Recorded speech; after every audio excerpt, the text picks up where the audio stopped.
വാക്കുകളും ഒന്നും കേഴ്സ് ആയിരിക്കത്തില്ല. എന്നാലും ചില ആൾക്കാരുടെ മനസ്സിൽ തോന്നിയ ചില പ്രത്യേകമായിരിക്കുന്ന ഇമോഷൻസ് അവർ വെളിപ്പെടുത്തുന്നതാണ് ചിലപ്പോൾ ശാപത്തിൻ്റെ വാക്കായിട്ട്. ചിലപ്പോൾ ഒരു വാക്കൊക്കെ ആയിരിക്കും, അല്ലെങ്കിൽ ഒരു വാക്യമൊക്കെ ആയിരിക്കും ആ സങ്കീർത്തനങ്ങളിലുള്ളത്. എന്നാലും അതിനെ അറിയപ്പെടുന്നത് ശാപവാക്കുകളെന്ന്, ശാപ സങ്കീർത്തനങ്ങളെന്നാണ്. പൊതുവേ നമ്മൾ ആ സങ്കീർത്തനങ്ങൾ വായിക്കുമ്പോൾ, സഭയിൽ വായിക്കുമ്പോൾ ഇച്ചിരി ശ്രദ്ധിച്ചേ വായിക്കാറുള്ളൂ. ഞാനങ്ങനെ ശ്രദ്ധിച്ചേ വായിക്കാറുള്ളൂ. കാരണം ഒക്കെ നമ്മൾ ഉപയോഗിക്കുന്ന ഉടനെ ദൈവസഭയിൽ പൊതുവെ നമ്മൾ വായിക്കുന്നുണ്ടെങ്കിൽ അതൊരു ബുദ്ധിമുട്ടുണ്ടാക്കുന്ന കാര്യമാണ്. അതുകൊണ്ട് പ്രത്യേകിച്ച് ചില സങ്കീർത്തനങ്ങൾ നമുക്ക് വായിക്കാൻ പോലും പറ്റത്തില്ല. എന്നാലും അതിന് റീസൺ ഉണ്ടെന്നുള്ള ഞാൻ പറയാൻ കാരണം, 11 സങ്കീർത്തനങ്ങൾ, 11 Psalms are known as the Psalms of curse.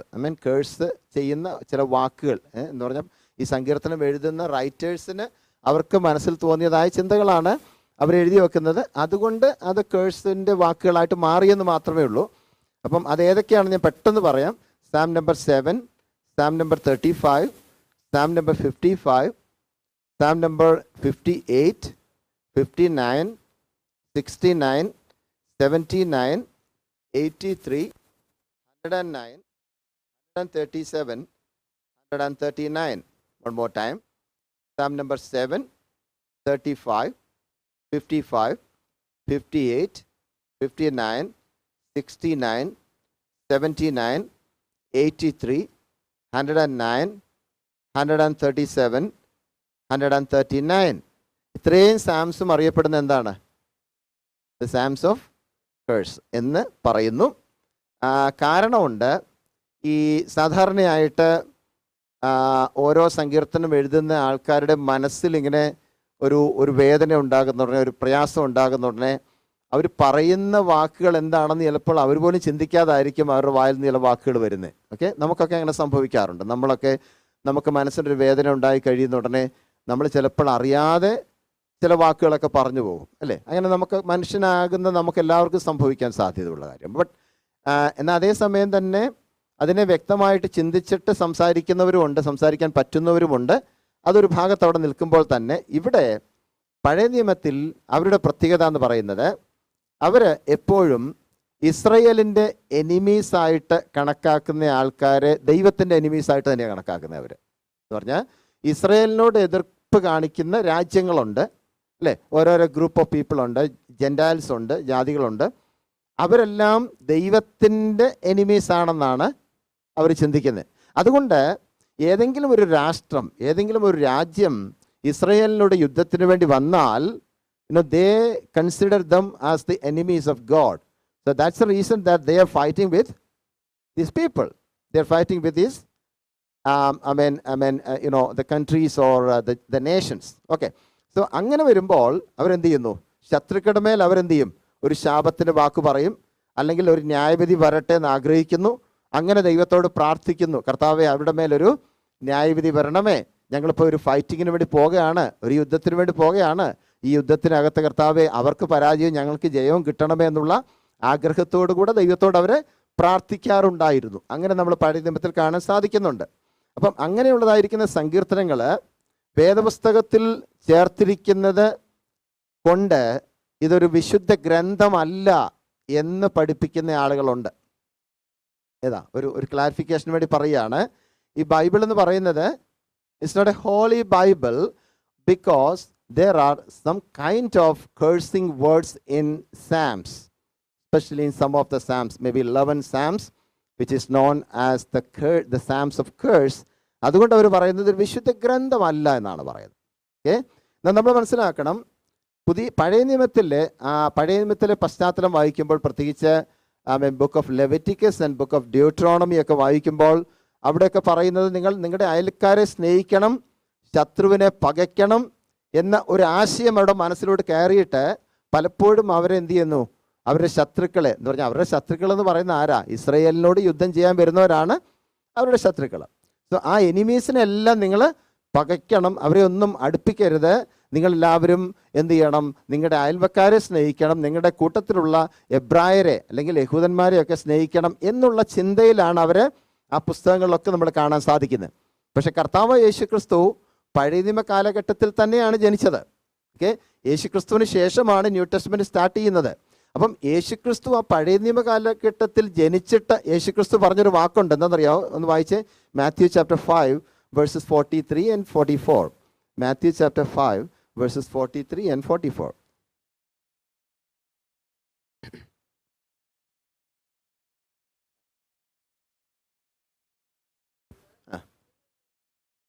അപ്പൊ കർത്താവ് പറയാണ്, കൂട്ടുകാരനെ സ്നേഹിക്കണമെന്നും ശത്രുവിനെ നിങ്ങൾ പകയ്ക്കണമെന്നും നിങ്ങൾ കേട്ടിട്ടുണ്ടല്ലോ. എവിടെയാ കേട്ടിട്ടുള്ളത് അവര്? പഴയ നിയമത്തിൽ. എവിടെയൊക്കെ? Especially book of Leviticus and Deuteronomy. Okay, അവിടെ എല്ലാം നിങ്ങൾ കേട്ടിട്ടുണ്ടല്ലോ. പക്ഷെ ഞാനോ നിങ്ങളോട് പറയുന്നത്, വായിച്ചു.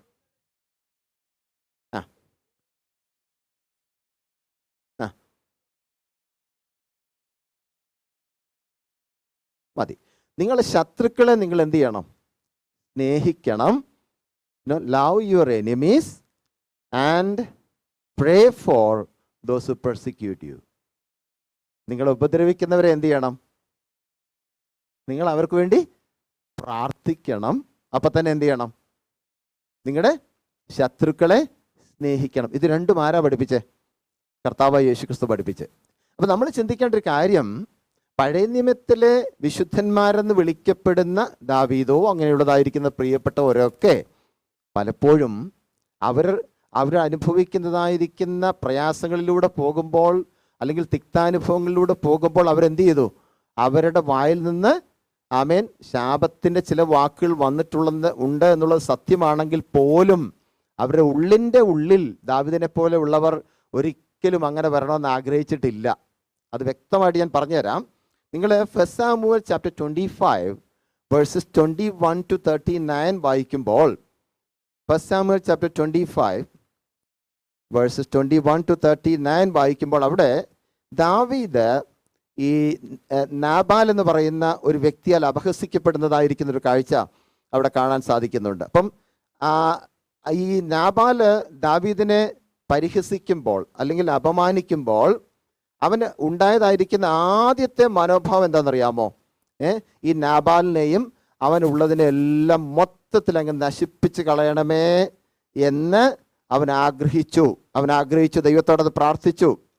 കാരണം ആ കാലത്തെ ഒരു സ്വാഭാവികമായിട്ടുള്ളതായിരിക്കുന്ന പ്രവണതയായിരുന്നു എതിർക്കുന്നവരെ അല്ലെങ്കിൽ ശത്രുക്കളെ എന്ത് ചെയ്യുക എന്നുള്ളത്, നശിപ്പിക്കണമേ എന്നുള്ള ആഗ്രഹവും പ്രാർത്ഥനയും ദൈവസേനയ്ക്ക് കൊടുക്കുമായിരുന്നു. എന്നാൽ അതേസമയം തന്നെ ഏറ്റവും ഒടുവിൽ ആ വാക്യങ്ങളുടെ അവസാനത്തിലേക്ക് നിങ്ങൾ വരുമ്പോൾ അവിടെ കാണാൻ സാധിക്കുന്നത്, അവസാനം താൻ തീരുമാനിച്ചു പ്രതികാരം ദൈവത്തിന് വിട്ടുകൊടുക്കുന്നതാണ് നല്ലത്. പ്രതികാരം ദൈവത്തിന് വിട്ടുകൊടുക്കുന്നതാണ് നല്ലത് എന്ന് പറഞ്ഞാൽ അവൻ ആഗ്രഹിച്ചു, കർത്താവേ ആ നാബാലിനെയൊക്കെ എന്ത് ചെയ്യണം, ഒന്ന് നശിപ്പിച്ച് കളഞ്ഞാൽ കൊള്ളാമായിരുന്നു. പക്ഷേ ഒടുവിൽ അവന് മനസ്സിലായി, ഇല്ലല്ലോ കർത്താവേ, ദൈവത്തിൻ്റെ കരത്തിലോട്ട് ഏൽപ്പിക്കുക അല്ലാതെ എനിക്കൊന്നും ചെയ്യാൻ ഒക്കത്തില്ല. കാരണം ഞാനൊന്നും ചെയ്യാനായിട്ട് പോകുന്നില്ല. ദൈവത്തിൻ്റെ ഇഷ്ടമാണെങ്കിൽ മാത്രമേ ഞാനതിനു വേണ്ടി പോകത്തുള്ളൂ എന്ന് ആഗ്രഹിച്ചുകൊണ്ട് ആമേൻ ദൈവത്തിൻ്റെ സന്നിധിയിൽ താൻ പ്രാർത്ഥിക്കുന്ന ഒരു കാഴ്ചയാണ് അവിടെ കാണാനായി സാധിക്കുന്നത്. ഞാനിത് പറഞ്ഞ് എന്തിനാണെന്ന് ചോദിച്ചാൽ, ദൈവത്തിൻ്റെ സന്നിധിയിൽ നമ്മളായിരിക്കുന്നുവെങ്കിൽ തന്നെയും പഴയ നിയമത്തിലെ ചരിത്രം പഠിക്കുമ്പോൾ അവരുടെ മനസ്സിൽ അവരുടെ വേദനയുടെ നടുവിൽ പലപ്പോഴും അവരുടെ റെസ്പോൺസ് വ്യത്യസ്തമായിരുന്നു, അവരുടെ റിയാക്ഷൻസ് വ്യത്യസ്തമായിരുന്നു. പക്ഷെ കർത്താവായ യേശുക്രിസ്തു നമ്മളെ പഠിപ്പിച്ചത് നിങ്ങളുടെ റിയാക്ഷൻസ് കറക്റ്റ് ആയിരിക്കണം എന്നാണ്. എന്ത് പ്രതികൂലത്തിലൂടെ കടന്നു പോയാലും, എന്ത് പ്രതിസന്ധിയിലൂടെ കടന്നു പോയാലും നിങ്ങളുടെ തിരിച്ചുള്ള റെസ്പോൺസ്, നിങ്ങളുടെ തിരിച്ചുള്ള റിയാക്ഷൻ വളരെ ദൈവികമായിരിക്കണം, ആത്മീകമായിരിക്കണം എന്നാണ് കർത്താവ് നമ്മെ പഠിപ്പിച്ചത്. ഇനി നമ്മൾ എക്സോഡസ് ചാപ്റ്റർ 32 വേഴ്സ് 26 വായിക്കുമ്പോൾ, എക്സോഡസ് ചാപ്റ്റർ 32 വേഴ്സ് 26 വായിക്കുമ്പോൾ മോശ പറയുന്ന ഒരു വാക്ക് അവിടെ കാണാൻ സാധിക്കുന്നതെന്നറിയാമോ? യഹോവയുടെ പക്ഷത്തുള്ളവർ മാറി നിൽക്കട്ടെ എന്ന് പറഞ്ഞു. ഓക്കെ, എന്ന് പറഞ്ഞാൽ ആരാ? കർത്താവിനെ സേവിക്കുന്നവർ മാറി നിൽക്കട്ടെ. അപ്പം അവിടെ തന്നെ മോശ എന്താ പറയുന്നത്? ഒരു പക്ഷം ഉണ്ടാക്കാൻ നോക്കുന്നു. പക്ഷം ഉണ്ടാക്കാന്ന് പറഞ്ഞാൽ രണ്ട് പക്ഷമാണ് കർത്താവിൻ്റെ മുമ്പിൽ മോശ പറയുന്നത്. ഒറ്റ കാര്യം, എന്താ പറയുക, ഒന്ന് ദൈവത്തെ സേവിക്കുന്നവരും അല്ലാത്തൊരു ദൈവത്തെ സേവിക്കാത്തവരും എന്ന് പറഞ്ഞാൽ കൂട്ടത്തിലുള്ളവരുടെ കാര്യമാണെങ്കിൽ പറയുന്നത് പോലെ ദൈവത്തെ സേവിക്കുന്നവരും ദൈവത്തെ സേവിക്കാത്തവരും തമ്മിൽ രണ്ട് പക്ഷമായിട്ട് മോശ തിരിച്ചിട്ട് പറയാണ്, കർത്താവിൻ്റെ കൂടെ നിൽക്കുന്നവർ ഒരു പക്ഷമാണ് എന്ന് പറയാൻ കാരണം, ദൈവത്തെ സ്നേഹിക്കാത്തവർ അല്ലെങ്കിൽ ദൈവത്തെ സേവിക്കാത്തവർ അവരാണ് ദൈവത്തിൻ്റെ ശത്രുക്കളായിട്ടാണ് അന്ന് കണക്കാക്കിയിരുന്നത്. കർത്താവിനെ യഥാർത്ഥം ഇപ്പം യോശുവ പറഞ്ഞല്ലോ, ഞാനും എൻ്റെ കുടുംബവുമോ ഞങ്ങൾ യഹോവയെ സേവിക്കും. Okay, as for me and my family we will serve the Lord എന്ന് പറഞ്ഞാൽ ഞാനും എൻ്റെ കുടുംബവും ദൈവത്തെ സേവിക്കും എന്ന് പറഞ്ഞാൽ നിങ്ങളൊക്കെ വേറെ ദൈവത്തെ സേവിക്കുന്നെന്നുണ്ടെങ്കിൽ നിങ്ങളൊക്കെ ആരാണ്? ഈ യഥാർത്ഥ ദൈവത്തിൻ്റെ ശത്രുക്കളാണ് എന്നാണ് അതിൻ്റെ അർത്ഥം. ഓക്കെ, നിങ്ങൾ മാറി നിന്നു, നിങ്ങൾ യഥാർത്ഥ ദൈവത്തെ അല്ല സേവിക്കുന്നെങ്കിൽ ഈ യഹോവയുടെ ആരാണ്? നിങ്ങൾ എനിമീസായിട്ട് മാറും, ശത്രുക്കളായിട്ട് മാറും. അതുകൊണ്ടാണ് അങ്ങനെ പറഞ്ഞത്. അപ്പം ഈ ജീവിതത്തിൽ ചിലപ്പോൾ ഇസ്രായേൽ ജനത്തിൻ്റെ മൊത്തത്തിലുള്ള ജീവിതത്തിലാണെങ്കിലും ഓരോ വ്യക്തികളുടെ ജീവിതത്തിലാണെങ്കിലും ദുരന്തങ്ങളുണ്ട്, ട്രാജഡീസ് ഉണ്ടായിട്ടുണ്ട്. അല്ലെങ്കിൽ എന്തെങ്കിലും നാശം ഉണ്ടാകുന്നു, നഷ്ടമുണ്ടാകുന്നു, ഒരു രോഗമുണ്ടാകുന്നു. അങ്ങനെ ഉണ്ടാകുന്നതൊക്കെ ദൈവത്തിൻ്റെ ന്യായവിധിയാണെന്ന് ആ കാലഘട്ടങ്ങളിൽ ആളുകൾ ചിന്തിച്ചിരുന്നു. ഓക്കെ, ഇന്ന് നമുക്ക് അങ്ങനെ ഒരിക്കലും ചിന്തിക്കാനൊക്കത്തില്ല. ചിന്തിക്കാനൊക്കുമോ? ഇന്നിപ്പോൾ നമുക്ക് എന്തെങ്കിലും ട്രാജഡി ഉണ്ടായാൽ അത് കർത്താവിൻ്റെ ന്യായവിധിയാണെന്നൊന്നും നമ്മൾ പറഞ്ഞു കളയല്ലേ കേട്ടോ. അങ്ങനെ പറഞ്ഞു കളഞ്ഞ പിന്നെ നമുക്ക് തിരുത്താനൊക്കത്തില്ല. നമ്മുടെ ജീവിതത്തിൽ അത് സംഭവിച്ചാൽ നമ്മളെന്താ പറയും?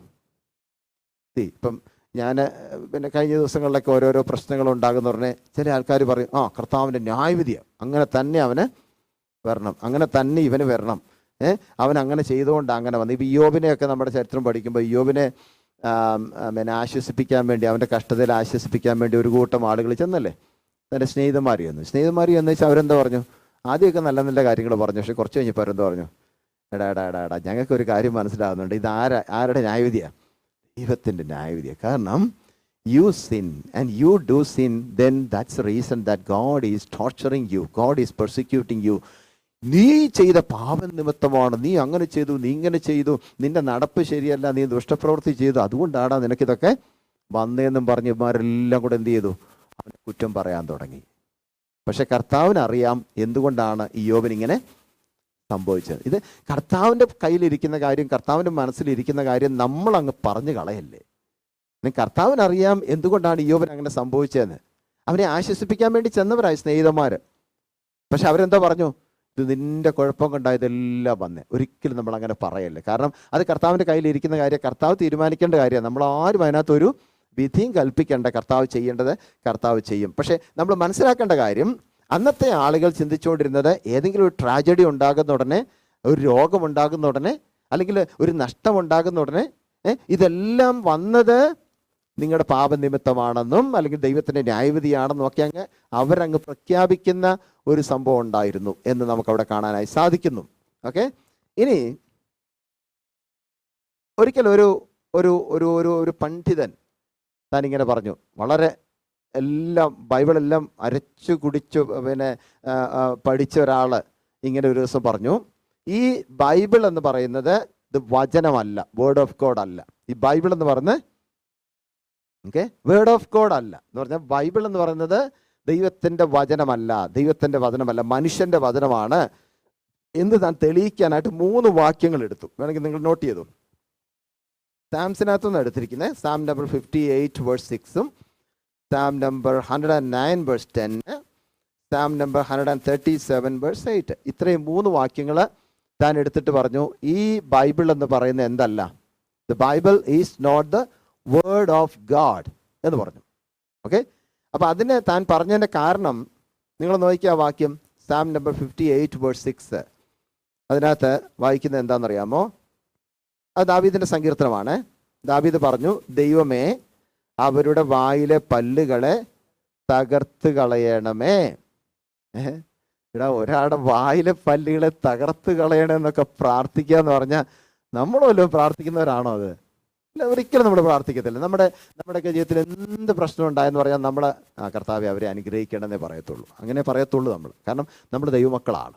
ഓക്കെ, അപ്പം അങ്ങനെ പറയുന്ന ആൾക്കാർ ഇത് വായിക്കുക, ഈ വാക്യം വായിക്കുക. എന്തുവാ ദാവീദ് പ്രാർത്ഥിക്കുക, ദൈവമേ അവർ വായിലെ പല്ലുകളെ തകർത്ത് കളയണം എന്നൊക്കെ വായിച്ചു കഴിയുമ്പോൾ തന്നെ ചില ആൾക്കാർക്ക് എൻ്റെ ദൈവം എന്തായാലും ദാവീദ് അങ്ങനെ പ്രാർത്ഥിച്ചല്ലോ എന്നൊക്കെ വിചാരിക്കും. ഓക്കെ, ഒരു കാര്യം ഓർക്കണം, ഈ പണ്ഡിതനായിരിക്കുന്ന മനുഷ്യൻ പറയുകയാണ്, എടാ അങ്ങനെയൊക്കെ ഒരാൾ പ്രാർത്ഥിക്കുക എന്ന് പറഞ്ഞാൽ പിന്നെ ദൈവത്തിൻ്റെ വചനമാണോ?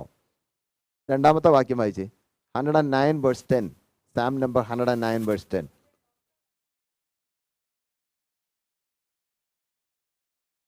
എൻ്റെ കർത്താവ്, ഇങ്ങനെയൊക്കെ പ്രാർത്ഥിക്കാൻ ആരെ കൊണ്ട് പറ്റും? എന്താ അവിടെ വായിച്ച്? നമുക്ക് നമ്മുടെ വായിൽ പോലും ഉച്ചരിക്കാൻ പോലും ചിലപ്പോൾ നമുക്കത് ബുദ്ധിമുട്ടാണ്. കാരണം അത് നമുക്ക് പറ്റിയ പരിപാടി അല്ല. അവരുടെ മക്കൾ അലിഞ്ഞ് തെണ്ടി നടക്കട്ടെ എന്നും തങ്ങളുടെ ഭവനങ്ങളെ ഇരുന്ന് നടക്കട്ടെ എന്നൊക്കെ അവൻ പ്രാർത്ഥിച്ചു പോയി. ആരാ പ്രാർത്ഥിച്ചേ? ദാവീദ് പ്രാർത്ഥിച്ചു പോയി. ഇനി മൂന്നാമത്തെ 137 verse 8.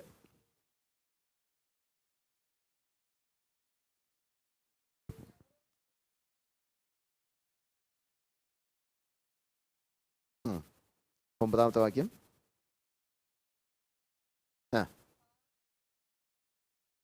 കണ്ടു, ഇതിന്റെ കുഞ്ഞുങ്ങളെ പിടിച്ച് പാറമേൽ അടിച്ച് കളയുന്നവൻ. നിങ്ങളിപ്പോൾ ചിന്തിക്കും ഇങ്ങനെയൊക്കെ ബൈബിളിൽ വാക്യം ഉണ്ടായിരുന്നുണ്ട്. ഇത് ദാവീദ് പറഞ്ഞാണോന്ന് സംശയമുണ്ട്. കാരണം ദാവീദാണ് 137 ദാവീദ് എഴുതിയതാണെന്ന് അവിടെ എഴുതിയിട്ടില്ല. പക്ഷെ അതിന് മുൻപുള്ള എനിക്ക് തോന്നുന്നു 132 ഒക്കെ എഴുതിയിരിക്കുന്ന ദാവീദാണ്. പക്ഷെ അതിന് ശേഷമുള്ള സങ്കീർത്തനങ്ങളൊന്നും ആരാ എഴുതിയെന്ന് പറഞ്ഞിട്ടില്ല. എനിവേ ഒരു പക്ഷേ ദാവീദായിരിക്കാം. എന്നാൽ അതിന് ശേഷമുള്ളത് ദാവീദ് എഴുതിയെന്ന് പറഞ്ഞിട്ടുണ്ട്. ചിലപ്പം പണ്ഡിതന്മാർ പറയുന്നത് ഇതിൻ്റെ ഇടയ്ക്കുള്ള സാംസ് അല്ല, ദാവീദ് എഴുതിയതായിരിക്കും എന്ന് പറയുന്നു. ദാവീദാണേലും കൊള്ളാം, വേറെ ആരാണേലും കൊള്ളാം. നമുക്ക് വളരെ വേദന ഉണ്ടാക്കുന്ന ചില പദപ്രയോഗങ്ങളാണ് അവിടെ ഉപയോഗിച്ചത്. അപ്പം അത് വെച്ചിട്ട് ഈ പുള്ളി പറഞ്ഞ എന്താണെന്നറിയോ? ഈ ബൈബിൾ എന്ന് പറഞ്ഞാൽ എന്തല്ല? വേർഡ് ഓഫ് ഗോഡ് അല്ല, ദൈവത്തിൻ്റെ വചനമല്ലെന്ന് പുള്ളി തെളിയിക്കാൻ ശ്രമിച്ചു. പക്ഷെ സത്യാവസ്ഥ എന്താണെന്നറിയാമോ? ഇവിടുത്തെ വിഷയം എന്താണെന്ന് ചോദിച്ചാൽ നമ്മൾ മനസ്സിലാക്കേണ്ടതിന് ആൻസർ ഞാൻ പറയാം. ഈ there are something which God speaks to man and there are something which man speaks to God. ദൈവത്തോട് മനുഷ്യൻ സംസാരിക്കുന്ന വാക്കുകളുമുണ്ട്, മനുഷ്യൻ ദൈവത്തോട് അല്ലെങ്കിൽ ദൈവം മനുഷ്യനോട് സംസാരിക്കുന്ന വാക്കുകളും ഉണ്ട്. ഓക്കെ, അപ്പൊ ദൈവത്തോട് മനുഷ്യൻ സംസാരിക്കുന്ന വാക്കുകളെല്ലാം ശരിയാകണമെന്നില്ല. കാരണം സംസാരിക്കുന്ന ആരാ? മനുഷ്യനാണ്.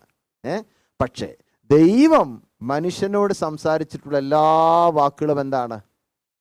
സത്യമാണ്. ഒരു അസത്യവും കർത്താവ് നമ്മോട് പറഞ്ഞിട്ടില്ല. അപ്പം മനുഷ്യൻ ദൈവത്തോട് പറയുമ്പോഴും മനുഷ്യൻ മനുഷ്യനോട് സംസാരിക്കുമ്പോഴും എന്ത് സംഭവിക്കാം? മിസ്റ്റേക്സ് സംഭവിക്കാം. മിസ്റ്റേക്ക് സംഭവിക്കാം, തെറ്റുകൾ സംഭവിക്കാം, വാക്കിൽ പിഴ വരാം. ഓക്കെ, എന്നാൽ അതേസമയം തന്നെ മനുഷ്യൻ ദൈവത്തോട് സംസാരിക്കുമ്പോഴും പലപ്പോഴും എന്ത് ചെയ്തിട്ടുണ്ട്? മിസ്റ്റേക്ക് വന്നിട്ടുണ്ട്. ദൈവത്തിൻ്റെ ഹിതമല്ലാത്ത വാക്കുകളൊക്കെ പറഞ്ഞിട്ടുണ്ട്. മനുഷ്യർ ദൈവത്തോട് സംസാരിക്കുമ്പം. പക്ഷെ മനുഷ്യനോട് ദൈവം സംസാരിക്കുമ്പോൾ സത്യം മാത്രമേ കർത്താവ് പറഞ്ഞിട്ടുള്ളൂ. ഇതിൻ്റെ അർത്ഥം എന്താണെന്നറിയാമോ? നമ്മളെല്ലാവരും ആരാണ്? മനുഷ്യരാണ്. നമുക്ക് ചില സമയങ്ങളിൽ നമ്മുടെ വാക്കുകളെ നിയന്ത്രിക്കാൻ പലപ്പോഴും സാധിക്കാറില്ല. ചിലപ്പോഴൊക്കെ തെറ്റുകൾ പറ്റാറുണ്ട്. എന്നാൽ അതാത് സമയത്ത് ദൈവത്തിൻ്റെ സന്നിധിയിൽ കർത്താവേ, ഞാൻ പറഞ്ഞ വാക്ക് തെറ്റിപ്പോയി, എന്നോട് ക്ഷമിക്കണമേ എന്ന് പറഞ്ഞ് ദൈവസന്നിധിയിൽ പ്രാർത്ഥിക്കുന്ന അതിന് നിരപ്പുണ്ടാക്കുന്നതായ പ്രിയപ്പെട്ടവരാണ് ദൈവത്താൽ അനുഗ്രഹിക്കപ്പെടുന്നത്. ഹല്ലേലൂയ. ഒരു തെറ്റും പറ്റത്തില്ലെന്ന് നമുക്ക് പറയാൻ ഒക്കത്തില്ല. നമ്മൾ ചിലപ്പോൾ എത്ര നിയന്ത്രിക്കാൻ നോക്കിയാലും ചില പ്രത്യേക സന്ദർഭങ്ങൾ നമ്മുടെ ഇമോഷൻസ് ഒക്കെ പൊട്ടിയൊഴുകും, അല്ലേ?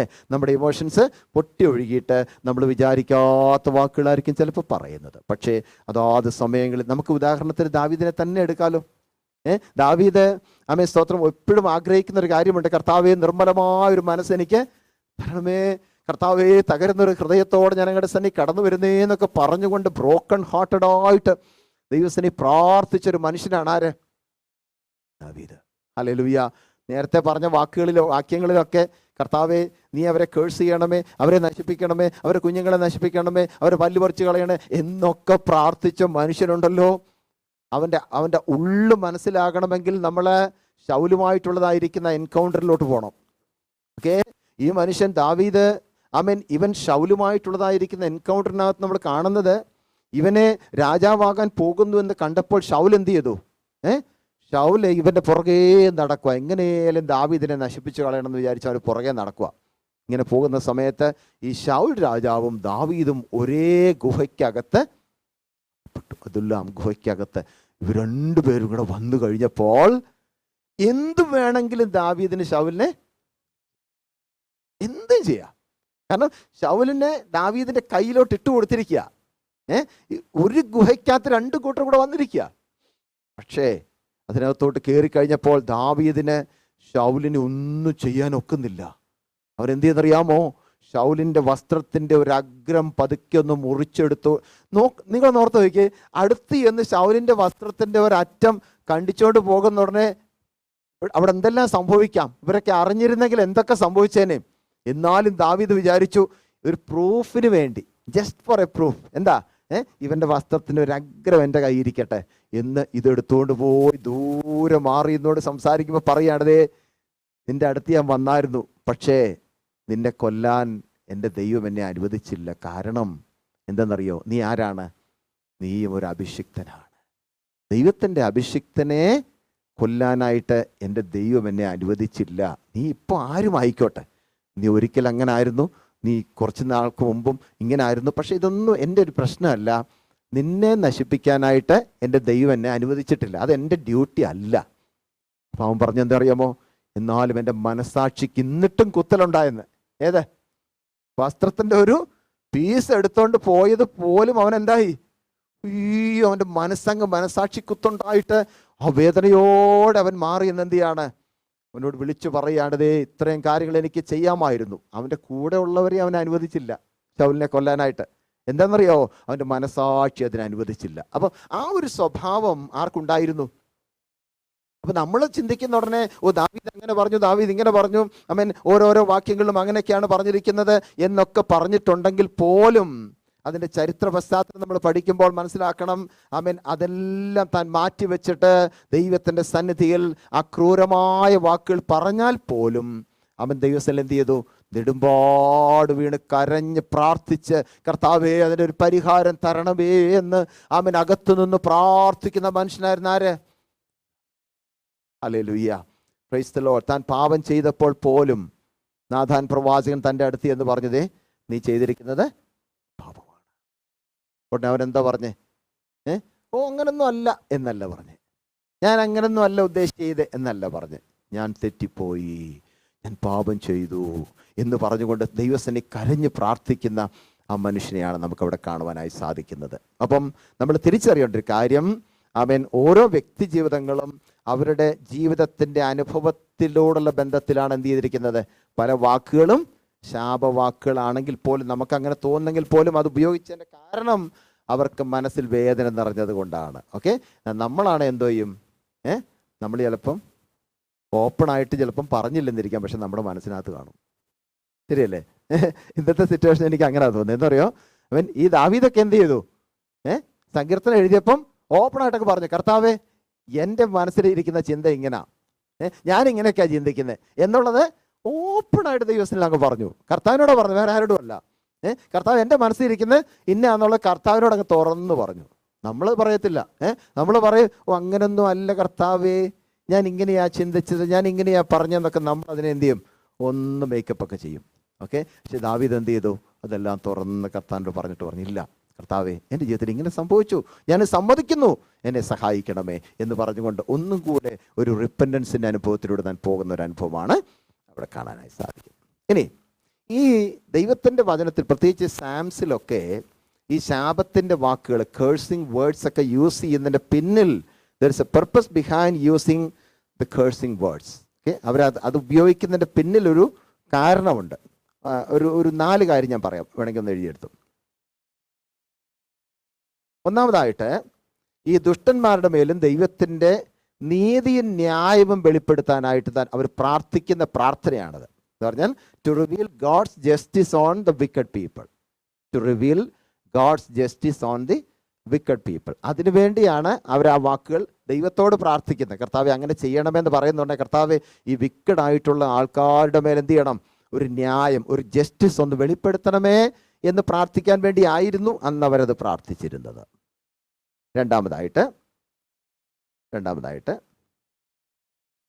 ഈ ദുഷ്ടന്മാരുടെ മേലും ദൈവത്തിന് അധികാരമുണ്ട് എന്ന് കാണിക്കാനായിട്ട്. God has an authority over the wicked people. വിക്കഡായിട്ട് ജീവിക്കുന്നവരുടെ മേൽ എന്തുണ്ട്? ദൈവത്തിന് അധികാരമുണ്ടെന്ന് കാണിക്കാൻ വേണ്ടി കൂടെയാണ് രണ്ടാമതായിട്ട് അവരങ്ങനെയുള്ള പദപ്രയോഗങ്ങൾ ഉപയോഗിച്ചിരുന്നതാണ് ചിന്തിക്കാൻ സാധിക്കും. മൂന്നാമതായിട്ട്, ദൈവത്തെ അന്വേഷിക്കാനായിട്ട് ദുഷ്ടന്മാരെ റിമൈൻഡ് ചെയ്യാൻ, to remind the wicked people that you are suppose to search God. ദൈവത്തെ നിങ്ങൾ അന്വേഷിക്കണമെന്ന് ദുഷ്ടന്മാരായിട്ടുള്ള ആളുകളെ ഒന്നും കൂടെ ഒന്ന് ഓർപ്പിക്കാനായിട്ട്, റിമൈൻഡ് ചെയ്യാനായിട്ടാണ് അവരിത് ഉപയോഗിച്ചതെന്ന് പറയുന്നത്. നാലാമതായിട്ട്, നീതിമാന്മാരെന്ത് ചെയ്യണം? ദൈവത്തെ എപ്പോഴും സ്തുതിച്ചുകൊണ്ടിരിക്കണം. The righteous people are supposed to praise God. നീതിമാന്മാരെ ദൈവത്തെ എന്ത് ചെയ്യണം? എപ്പോഴും സ്തുതിച്ചുകൊണ്ടിരിക്കണം എന്നും കൂടെ ഓർപ്പിക്കാനായിട്ടാണ് ഈ വിക്കഡായിട്ടുള്ള ആളുകളെ കുറിച്ച് സങ്കീർത്തനക്കാര് അങ്ങനെ എഴുതിയത് എന്ന് ചിന്തിക്കാനായിട്ട് സാധിക്കുന്നുണ്ട്. ഇനി സങ്കീർത്തനങ്ങളുടെ ഹെഡിങ്സ് അല്ലെ, നമ്മൾ ഓരോ സങ്കീർത്തനത്തിനും ഓരോ ഹെഡിങ് കൊടുത്തിട്ടുണ്ട്. ഓക്കെ, അതിനെക്കുറിച്ചൊന്ന് ചിന്തിക്കാം. ഓരോ സങ്കീർത്തനത്തിനും ഓരോ ഹെഡിങ് കൊടുക്കുമ്പോൾ അതിനൊരു കാരണമുണ്ട്. കാരണം അതുമായിട്ട് ബന്ധപ്പെട്ട വാക്കുകളായിരിക്കും അതിനകത്ത് ഉപയോഗിച്ചിരിക്കുന്നത്. നിങ്ങളെല്ലാം ബൈബിളിൽ ചിലപ്പോൾ അത് കാണുമായിരിക്കും. ഓരോന്നിനും ഒരു ഹെഡിങ് ഉണ്ട് അല്ലേ, ഒരു തലക്കെട്ട് കൊടുത്തിട്ടുണ്ട്. കൊടുത്തിരിക്കുന്ന ആ തലക്കെട്ടുകളിൽ 6 ഞാൻ പറയാം. 6 പെട്ടെന്ന് അങ്ങ് പറഞ്ഞ് അവസാനിപ്പിക്കാം. ഓക്കെ, ഇനി ഞാനിത് പറയാൻ കാരണം, ഇനിയുള്ള നമ്മൾ 1-ാം സങ്കീർത്തനം തൊട്ട് പഠിച്ച് പോകുമ്പോഴേ നമുക്ക് അന്നേരം ഓക്കെ ആ സങ്കീർത്തനകത്ത് ഇങ്ങനെ കാണുന്നുണ്ടല്ലോ, സ്വർണ്ണഗീതം എന്ന് കാണുന്നുണ്ടല്ലോ, മാസ്കുലിൻ എന്നൊക്കെ കാണുന്നുണ്ടല്ലോ, അതിൻ്റെ അർത്ഥം എന്താ, അങ്ങനെ ചിന്തിക്കേണ്ട ആവശ്യമില്ല. ഇപ്പം നമുക്കതങ്ങ് പറഞ്ഞു കഴിഞ്ഞാൽ നമ്മൾ 1-ാം സങ്കീർത്തനത്തെ കാര്യം എന്ന് പറഞ്ഞാൽ നമുക്ക് ഈസി ആയിട്ട് മനസ്സിലാക്കാൻ സാധിക്കും. ഒന്നാമതായിട്ട് ചില സങ്കീർത്തനത്തിൻ്റെ മുകളിൽ എഴുതിയിരിക്കുന്നത് സാംസ് എന്ന് തന്നെ എഴുതിയിട്ടുണ്ട്, സങ്കീർത്തനങ്ങൾ എന്ന് എഴുതിയിട്ടുണ്ട്. ഉദാഹരണത്തിന് സാം നമ്പർ 3 സാംസ് എന്ന് എഴുതിയിരിക്കുന്നു. ഓക്കെ, സങ്കീർത്തനങ്ങൾ എന്ന് എഴുതിയിരിക്കുന്നു. ഓക്കെ, രണ്ടാമതായിട്ട് ചില സങ്കീർത്തനത്തിൻ്റെ മുകളിൽ ഹെഡിങ്ങിൽ എഴുതിയിരിക്കുന്നത് ഗീതം എന്നാണ് എഴുതിയിരിക്കുന്നത്, സോങ്സ് എന്നാണ് എഴുതിയിരിക്കുന്നത്. ആദ്യം പറഞ്ഞിരിക്കുന്നു സാംസ് എന്ന് പറഞ്ഞിരിക്കുന്നു, രണ്ടാമത്തേനകത്ത് ഗീതങ്ങൾ എന്ന് പറഞ്ഞിരിക്കുന്നു, ഓക്കെ, സോങ്സ് എന്ന് പറഞ്ഞിരിക്കുന്നു. ദെൻ മൂന്നാമത്തത് മസ്കിൽ എന്നാണ് പറഞ്ഞിരിക്കുന്നത്. മസ്കിൽ എന്ന് പറഞ്ഞാൽ ധ്യാനം, മെഡിറ്റേഷൻ. ഓക്കെ, ധ്യാന സങ്കീർത്തനം എന്ന് പറഞ്ഞാൽ നന്നായിട്ട് മെഡിറ്റേറ്റ് ചെയ്ത് പഠിക്കേണ്ടതായിരിക്കുന്ന സങ്കീർത്തനമാണ് മെഡിറ്റേറ്റിംഗ് സാംസ്, മസ്കിൽ എന്നാണ് പറഞ്ഞിരിക്കുന്നത്. നാലാമത്തത് സ്വർണ്ണഗീതം എന്നാണ് വായിക്കുന്നത്. ചില സങ്കീർത്തനങ്ങളുടെ തലക്കെട്ടിൽ എന്ത് കാണാം? സ്വർണ്ണഗീതം. സ്വർണ്ണഗീതം എന്ന് പറഞ്ഞാൽ മിക്താം എന്നാണ് അവിടെ എബ്രായ ഭാഷയിൽ എഴുതിയിരിക്കുന്നത്. ഗോൾഡൻ സോങ്സ് എന്നാണ് അതിൻ്റെ അർത്ഥം. ഗോൾഡൻ സോങ്സ് എന്ന് പറഞ്ഞതിൻ്റെ അർത്ഥം എന്താ? വളരെ വിലയേറിയ അല്ലെങ്കിൽ അർത്ഥസമ്പൂർണമായിരിക്കുന്ന മീനിങ് ഫുൾ ആയിട്ടുള്ളൊരു സങ്കീർത്തനമാണെന്നാണ് അതിൻ്റെ അർത്ഥം. ഓക്കെ, അപ്പോൾ അത് മനസ്സിലാക്കിയിരിക്കുക. ഇനി അഞ്ചാമത്തേത് വിഭ്രമഗീതം എന്നുണ്ട്, സാം നമ്പർ. ഓക്കെ, ഞാൻ സ്വർണ്ണഗീതത്തിന് എക്സാമ്പിൾ തന്നില്ല. സ്വർണ്ണഗീതത്തിന് എക്സാമ്പിൾ 16 ആണ്, സാം നമ്പർ 16. ദെൻ ഗീതം അല്ലെങ്കിൽ സോങ്സിന് എക്സാമ്പിൾ സാം നമ്പർ 66 ആണ്. ഓക്കെ, പിന്നെ സ്വർണ്ണഗീതത്തിന് 16 ആണ്.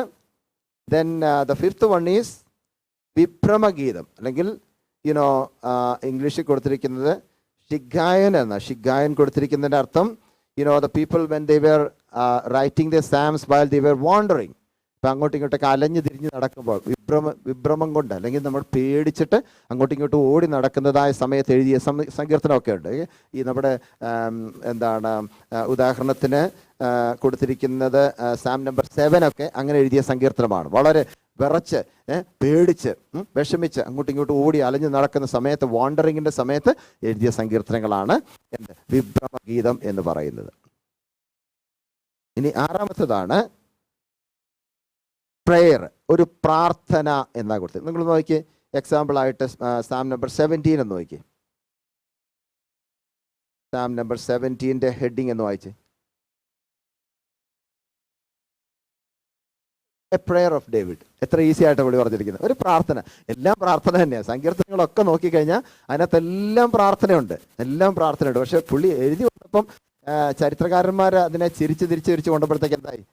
ഇതൊരു പ്രാർത്ഥനയാണ്, A prayer of David. Okay, അങ്ങനെയൊക്കെയാണ് അവിടെ വേർതിരിച്ചിരിക്കുന്നത്. ഇനി ഇടയ്ക്കിടയ്ക്ക് ഒരു സേല കാണാം, ഇല്ലയോ? കണ്ടിട്ടുണ്ടല്ലോ, അതൊക്കെ നമുക്ക് അറിയാവുന്ന കാര്യമാണ്, എനിക്കറിയാം.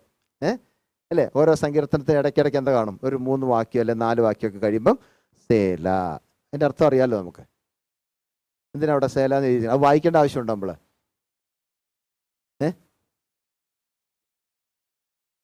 എന്ന് പറഞ്ഞ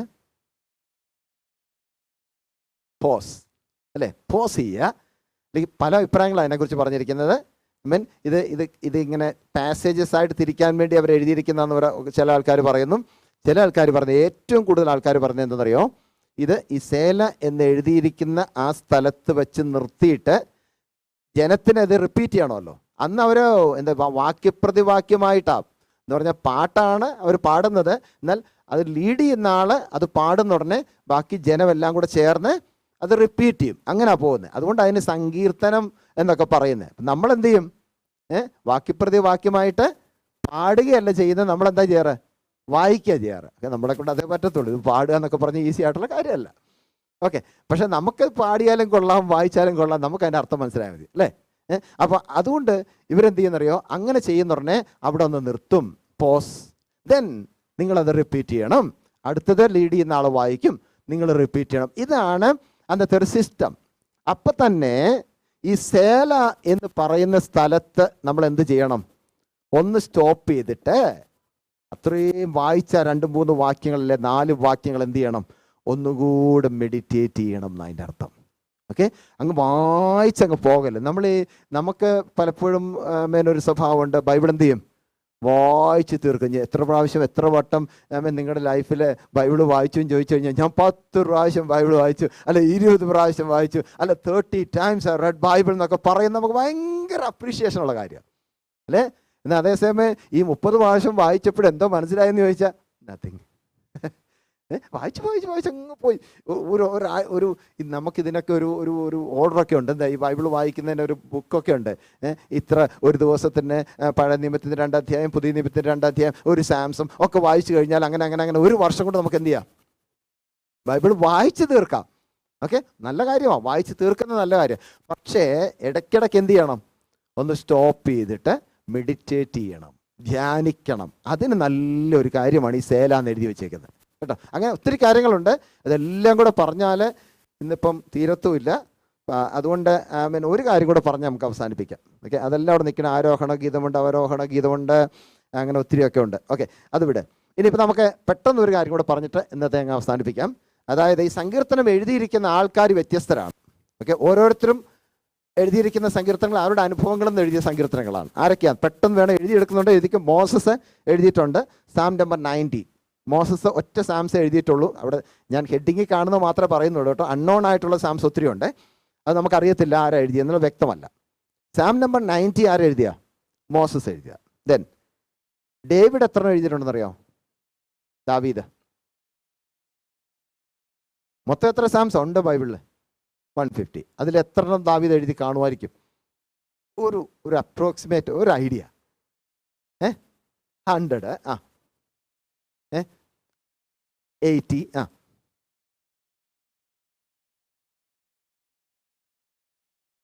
കുറഞ്ഞ പുള്ളിയല്ല. എന്തായാലും എത്ര എഴുതി കാണും? ഒരു 100 എങ്കിലും എഴുതി കാണും. ഇല്ല, പക്ഷെ എത്ര എഴുതിയിട്ടില്ല. 73 പുള്ളി എഴുതിയത്. 73 സാംസ് പുള്ളി എഴുതിയതാണ്. ഓക്കെ, ഇനി പുള്ളിയുടെ പേര് എഴുതാത്ത കുറേ സാംസ് ഉണ്ട്. അതെല്ലാം പുള്ളി എഴുതിയെന്നൊക്കെയാണ് പണ്ഡിതന്മാർ പറയുന്നത്. പക്ഷെ എന്നാലും അവിടെ ഹെഡിങ്ങിൽ എഴുതിയിരിക്കുന്ന 73 എണ്ണവും സാംസ് ദാവീദ് എഴുതിയെന്ന് എഴുതിയിട്ടുണ്ട്. ഇനി സോളമൻ എത്ര സാംസ് എഴുതിയെന്നറിയാം? 2 psalms. 2 psalms are written by Solomon. Then Asaph എത്ര എഴുതിയെന്നറിയാമോ? 12 സാംസ്. ആസഫ് 12 സാംസ്. ആസഫ് എഴുതിയ ഒരു സങ്കീർത്തനത്തിൽ ഏറ്റവും പ്രസക്തമായിട്ട് നമ്മൾ എപ്പോഴും പറയാറുള്ള സാംസ് പറയാമോ? കറക്റ്റ്. ആരാ പറഞ്ഞേ? Praise the Lord. 73 സാം അല്ലേ? അതിനകത്തല്ലേ പറയുന്നേ, ഞാൻ അവരുടെ അന്തമെന്താകുമെന്ന് ചിന്തിച്ചു, ഒടുവിൽ എനിക്ക് മനസ്സിലായി നീ അവരെ എന്ത് ചെയ്തിരിക്കുന്നു? വഴുവഴുപ്പിൽ നിർത്തിയിരിക്കുന്നു. അപ്പം ആ സങ്കീർത്തനം നമ്മൾ എപ്പോഴും നമ്മൾ ചിന്തിക്കാനുള്ള സങ്കീർത്തനമാണല്ലോ 73. അതാരെഴുതിയ? ആസഫ് എഴുതിയതാണ്. ആസഫ് എത്ര സാംസ് എഴുതി? 12 സാംസ്. 12 സാംസ് എഴുതി. കോരഹ് പുത്രന്മാർ എത്ര സാംസ് എഴുതിയത്? Sons of Korah how many psalms? 11 psalms. 11 psalms. ഇനി വേറൊരു 2 സങ്കീർത്തനമുണ്ട്. Psalm number 88 and 89. Psalm number 88 and 89 അത് വേറെ 2 പുള്ളികളാണ് എഴുതിയത്. പേരെന്ന് അറിയാം, അവിടെ എഴുതിയിട്ടുണ്ട് അതിൻ്റെ ഹെഡിങ്ങിൽ 88 and 89. ഹേമാൻ എഴുതിയ സങ്കീർത്തനമുണ്ട്, ഏഥാം എഴുതിയ സങ്കീർത്തനമുണ്ട്. അങ്ങനെ 2 പേര് എഴുതിയിട്ടുണ്ട്, 2 psalms. Okay, so Heman then Ethan. അവരുടെ പേര് അവിടെ എഴുതിയിട്ടുണ്ട്. ഓക്കെ, ബാക്കിയുള്ള സാംസ് എല്ലാം അൺനോൺ ആണ്, അവിടെ എഴുതിയിട്ടില്ല ആരൊക്കെ എഴുതിയെന്നുള്ളത്.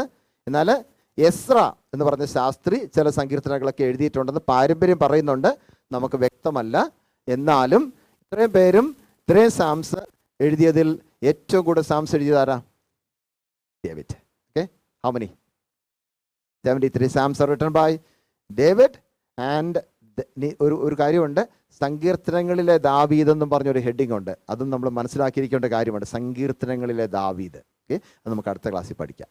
ഓക്കെ, അപ്പോൾ നമുക്ക് ഇന്ന് നമ്മൾ ചിന്തിച്ച കാര്യങ്ങൾ ഒന്നും കൂടെ ഒന്ന് ചിന്തിച്ചതിന് ശേഷമായിട്ട് ദൈവത്തിലേക്ക് നമ്മളെ സമർപ്പിച്ചുകൊണ്ട് പ്രാർത്ഥിക്കാം. Let's all close our eyes in the presence of God and pray. Hallelujah.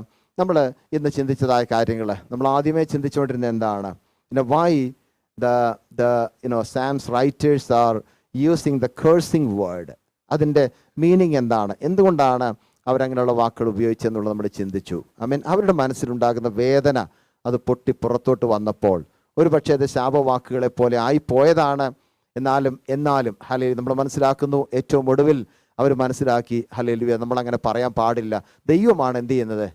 പ്രതികാരം ചെയ്യുന്നത്. ഒരു വ്യക്തിയോട് എങ്ങനെ ഡീൽ ചെയ്യണം എന്നുള്ളത് കർത്താവിന് മാത്രമേ അറിയത്തുള്ളൂ. നമ്മൾ സ്തോത്രം ഒന്നും ചെയ്യാൻ പോകേണ്ട, ദൈവത്തിൻ്റെ പ്രവൃത്തിയാണ് ഓരോരുത്തരും വെളിപ്പെടുന്നത് എന്ന് മനസ്സിലാക്കിക്കൊണ്ട് ആ ദാവീദ് ശൗലിനോട് ചെയ്തതുപോലെ അവൻ ദൈവത്തിലേക്ക് സമർപ്പിച്ചുകൊണ്ട്, കർത്താവെ ഞാനൊന്നും ചെയ്യുന്നില്ല, ദൈവം തന്നെ ആ വിഷയത്തിൽ ഇടപെടണമേ എന്ന് പ്രാർത്ഥിച്ചതുപോലെ നല്ലൊരു മനോഭാവത്തിന് ഉടമകളായി തീരാൻ കർത്താവ് നമ്മെ സഹായിക്കട്ടെ. ദൈവകരങ്ങളിലേക്ക് നമ്മെ സമർപ്പിച്ചുകൊണ്ട് പ്രാർത്ഥിക്കാം. ഇന്ന് പകൽക്കാലം സ്തോത്രം നമ്മുടെ സ്തോത്രം മനസ്സിലുണ്ടാകുന്നതായിരിക്കുന്ന പ്രയാസങ്ങളുടെ ബന്ധത്തിൽ ഒരുപക്ഷെ ഇമോഷൻസ് ഒത്തിരി നമുക്ക് അടക്കാൻ കഴിയാതെ വരുന്ന ഉടനെ നമ്മൾ പലപ്പോഴും പല വാക്കുകളും പറയുന്നവരായിരിക്കാം, നമ്മൾ ചിന്തിക്കുന്നവരായിരിക്കാം. എന്നാൽ ദൈവസന്നിധിയിലേക്ക് എത്രത്തോളം നമ്മൾ സമർപ്പിക്കുന്നോ അതിനനുസരിച്ച് കർത്താവ് നമ്മെ അനുഗ്രഹിക്കുന്ന കർത്താവാണെന്ന് ഒരിക്കലും നമ്മൾ മറന്നു പോകരുത്. അതുകൊണ്ട് ദൈവസന്നിധിയിലേക്ക് ഏൽപ്പിച്ചുകൊണ്ട് ഇന്ന് പകൽക്കാലം പ്രാർത്ഥിക്കാം. ദൈവത്തിന് വേണ്ടി വിശ്വസ്തയോടെ കർത്താവിനെ സേവിപ്പാൻ ദൈവം കൃപ തരേണ്ടതിനായി നമുക്ക് ചേർന്ന് പ്രാർത്ഥിക്കാം. Gracious Lord, Heavenly Father, we thank you for this day. We thank you, Lord, for speaking to us, God. Hallelujah. Thank you, Master, Lord.